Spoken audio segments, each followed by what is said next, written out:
Hello students, this is our question number 48 for our series going on for competitive examinations. This question belongs to thermal properties of the material, that is thermal conductivity. Understand? A slab is given, a slab of stone of area 0.36 meter square and thickness 0.1 meter is exposed on the lower surface to steam at 100 degrees centigrade. A block of ice at 0 degree centigrade rests on the upper surface of the slab. In 1 hour 4.8 kg of ice is melted. The thermal conductivity of slab is. बच्चों पे सबसे पहले हम क्या कर देते हैं, एक स्टोन की स्लेब बना देता हूं मैं. तो दिस इज द स्लेब.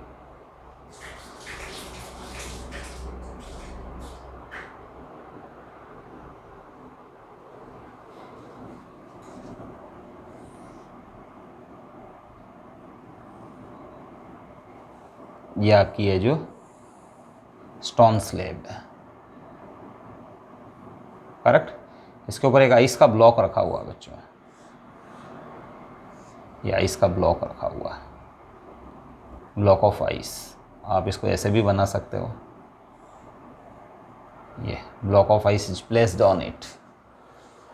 इस साइड का टेम्परेचर, यहाँ का टेम्परेचर बच्चों 100 डिग्री सेंटीग्रेड है और अपर साइड का टेम्परेचर 0 डिग्री सेंटीग्रेड है, correct. Slab of stone of area 0.36, ये एरिया है जो 0.36 मीटर स्क्वायर एंड थिकनेस, ये थिकनेस है जो बच्चों 0.1 मीटर है. Lower surface and thickness 0.1 metre exposed on the lower surface to steam eight 100 degree centigrade. यहाँ बच्चों स्टीम है, steam of 100 degree centigrade. A block of ice at 0 degree centigrade rest on the upper surface. इस upper part का temperature 0 degree centigrade है, क्योंकि block of ice at 0 degree centigrade means upper part का temperature 0 degree centigrade है. हाँ, in 1 hour 4.8 kg of ice is melted. The thermal conductivity of the slab is. बच्चों thermal conductivity है ना, heat current के लिए एक फॉर्मूला है हमारे पास, heat current delta Q. Heat flow होती है डेल्टा टी टाइम में फ्रॉम लेफ्ट टू राइट, है ना, अक्रॉस ए बार और slab, that is given by K A T1 minus T2 by L. Understand. ये मैटर है बच्चों, जैसे ये जो एक हीट रिजर्वर है, इसके अंदर एक बार इंसर्टेड है बच्चों, आयरन बार या किसी मेटल की बार.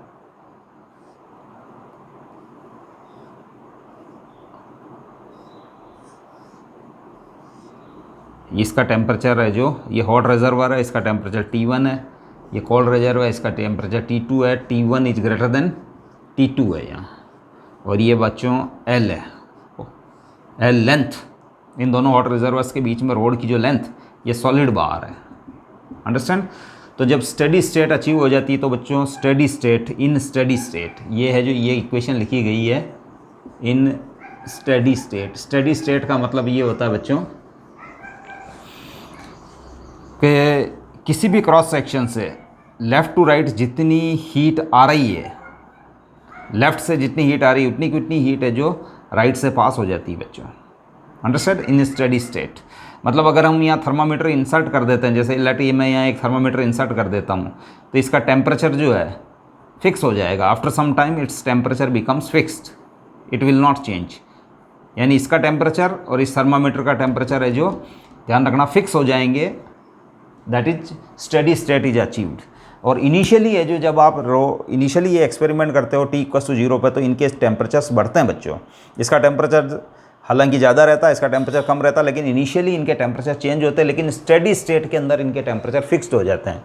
तो स्टेडी स्टेट में ये इक्वेशन लिखी जाती है, that is the heat current. Delta Q heat flow होती है डेल्टा टी टाइम में किसी भी क्रॉस सेक्शन से. Understand. K is the coefficient of thermal conductivity, A is the area of cross section of the rod, T1 minus T2 is temperature difference divided by L. It is also known as temperature gradient. इसको temperature gradient भी बोलते हैं, temperature gradient. T1 minus T2 by L, that is temperature gradient. तो ये formula है जो बच्चों है यहाँ काम में आएगा, करेक्ट. अब आपको यहाँ इसके लिए अप्लाई करना है, तो आप इस स्लेब को मान लीजिए, इसका क्रॉस सेक्शन जो है, ये टेम्परेचर डिफरेंस यहाँ 100 -0 it is the temperature difference, और ये विड्थ जो है ये एक तरीके से लेंथ हो गई, यानी इस रोड की जो लेंथ है दोनों हीट रिजर्वर्स के बीच में, टेम्परेचर डिफरेंस के बीच में जो रोड की लेंथ है वो काउंट होती है। तो यहाँ 100 और 0 के बीच में ये रोड की ये वाली ये जो लेंथ मानी जाएगी इस समय, तो 0.1। तो आप इसके लिए अप्लाई कर रहे हो minus delta Q. Delta Q, Q बच्चों है जो ये जब मेल्ट होती है तो इसको थ्रू कंडक्शन हीट मिलती है बच्चों, थ्रू कंडक्शन, और इसको मेल्ट होने के लिए जो heat required that is MLF, latent heat for fusion, और delta T time, correct. Delta Q, Q की जगह है जो MLF आई है बच्चों, अंडरस्टैंड। और के A T1 minus T2 by L, T1 minus T2 by L। हाँ बच्चों, अब LF को बाहर निकाल सकते हो आप, आपको तो K के लिए सॉल्व करना है वैसे, तो K इक्वस टू हो जाएगा आपके लिए, माइनस वाले साइन को इग्नोर कर दो, माइनस वाला साइन तो केवल ये बताता कि heat flows from left to right, यानी इस साइड से हीट एनर्जी कम हो रही है और उस साइड में हीट एनर्जी इंक्रीज हो रही है ना, उसका फ्लो, यानी इस हीट रिजर्वर से हीट है जो रिड्यूस हो रही है और इस हीट रिजर्व की ओर हीट है जो मूवमेंट कर रही है। तो माइनस डेल्टा क्यू मतलब heat is moving from left to right, या heat is reducing from this reservoir and increasing in this reservoir, heat energy that is energy in transit. Now K equals to हो जाएगा आपके पास है जो ये हाँ, अब आप चाहो तो पहले एक बार है जो ये, चूँकि LF तो कांस्टेंट है तो ये डेल्टा M यहाँ आ जाएगा बच्चों, है ना। तो ये हो जाएगा बच्चों LF, है ना, और delta M by delta T, correct. Delta इसके आगे लग जाएगा बच्चों, LF बाहर आ जाएगा, LF is constant, LF is latent heat for fusion of ice that is 3.36 into 10 की पावर 5 जूल पर kg, अंडरस्टैंड। तो LF कांस्टेंट है, तो ये change in mass divide in taken time delta T that is delta M by delta T, यानी जिस rate से जो आइस मेल्ट होती है, जितना मास है जो पर सेकंड मेल्ट होता है वो delta M by delta T है, अंडरस्टैंड। इसके बाद है जो बच्चों L, length of the road, length यहाँ है जो 0.1 मीटर मानी जाएगी, और T1 माइनस अपॉन में है जो T1 माइनस T2, अंडरस्टैंड। अब मैं वैल्यूज़ पुट कर रहा हूँ, LF दैट इज़ 3.36 इंटू 10 की power 5 delta M by delta T, correct. 4.8 kg of ice in 1 hour, correct. तो 4.8 और 1 आवर, चूँकि ऐसा ही सिस्टम में वर्क कर रहे हैं हम, तो आर को आप कन्वर्ट कर लो 60 minute into 60 second. L road की लेंथ, यहाँ रोड की लेंथ थी बच्चों, तो यहाँ हीट का फ्लो ऐसे हो रहा है तो it is assume to be length 0.1 metre. तो एरिया बच्चों है जो एरिया ऑफ क्रॉस सेक्शन है यहाँ, यानी ये वाला जो क्रॉस सेक्शन है इसका एरिया, तो यहाँ क्रॉस सेक्शन है जो बच्चों नीचे वाली सरफेस और अपर वाली सरफेस दोनों के एरिया है जो 0.36 मीटर स्क्वायर है, तो यहाँ एरिया है जो बच्चों मान लिया जाएगा 0.36, है ना, 0.36 क्रॉस सेक्शन ये माना जाएगा बच्चों, अपर सरफेस या लोअर सरफेस इसको आप क्रॉस सेक्शन मान सकते हो, into 1 upon T1 100 minus 0 that is 100, understand. अब आप इसको सॉल्व कर सकते हैं बच्चों। हाँ, ये 10 की पावर 5 है, ये 100 है बच्चों 4, हाँ तो ये 4.4, ये जो इंटू 1 बाई 100 और कर देता हूँ मैं इनको। इसके बाद है जो ये 336, ये जो 100 और लिख लेते हैं हम। अब सबसे पहले 10 की पावर सॉल्व कर लेते हैं हम। 10 की पावर 5 है, यहाँ है 2 4 0 है, 4 0 और 6 0, तो 10 की पावर -1 यानी 1/10 बचेगा बच्चों, करेक्ट। थोड़ा सा है जो स्पेस बना लेते हैं हम।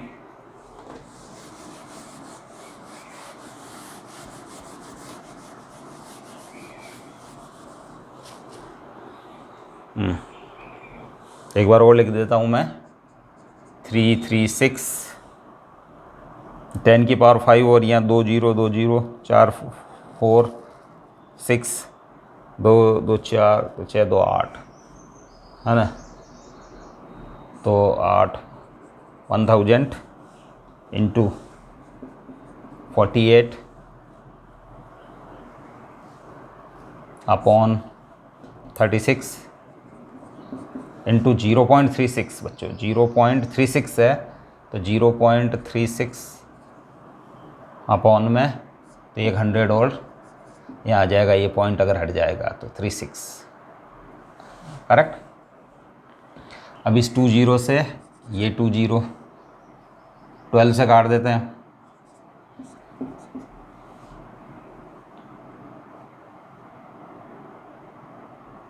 फिर 2 18 1 9 करेक्ट।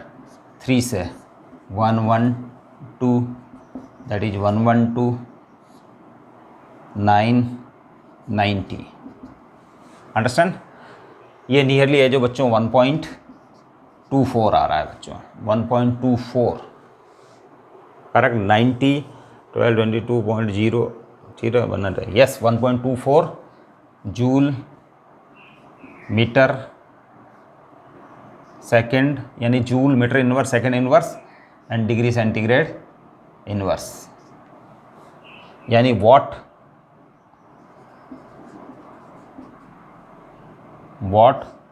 मीटर इनवर्स और केल्विन इनवर्स भी आप इसको कह सकते हो, क्योंकि जूल पर सेकंड जो है वो वॉट कहलाता है।